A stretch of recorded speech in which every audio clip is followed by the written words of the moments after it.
బయటికి వెళ్ళేటప్పుడు మనం చాలా అలంకరించుకుంటాం. మొగుడు వస్తున్నాడు అనేసరికి మాత్రం మోగనము పట్టేస్తాం. వీడి మొహానికి మళ్ళీ అలంకారం ఎందుకని. అందువల్లే సంసారాలు బాగుండవు. అలంకారం భర్త కోసమా, వీధిలో వాళ్ళ కోసమా? వీధిలో కడితే గంట మేకప్ అవుతారు ఒక్కొక్కళ్ళు. ఇంట్లో కూర్చుంటే మాత్రం బోడినేటి వేసుకుని కూర్చోవడం ఎక్కడ? ఉదయం 9 అయినా సరే, మధ్యాహ్నం 2 అయినా సరే. ఇంట్లో ఉండేసరికి ఎందుకమ్మా వేషం పట్ల అశ్రద్ధ? మగవాళ్ళకైనా సరే, ఆడవాళ్ళకైనా సరే. మగాడైనా సరే ఇంట్లో ఉంటే శుభ్రంగా తెల్లటి పంచి ఎర్రంచు కట్టి శుభ్రంగా జబ్బలేని బనీని వేసేసి కింగ్ అన్నట్టుగా ఉండాలి కుర్చీలో కూర్చుని. వీడు నా మొగుడు అన్నట్టుగా.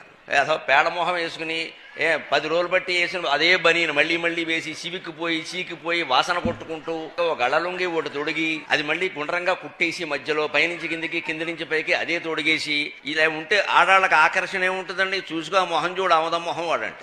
ఏమైనా ఉంటే కదా ఆకర్షణ. అసలు ఇంట్లోనే దాంపత్య బంధం బాగుండాలి అంటే ఎంతసేపు పురుషుడు భార్యను ఆకర్షించే విధంగా, స్త్రీ పురుషుణ్ణి ఆకర్షించే విధంగా ఉండాలి. ఆకర్షణ లేకపోతే బంధం ఎలా ఉంటుంది?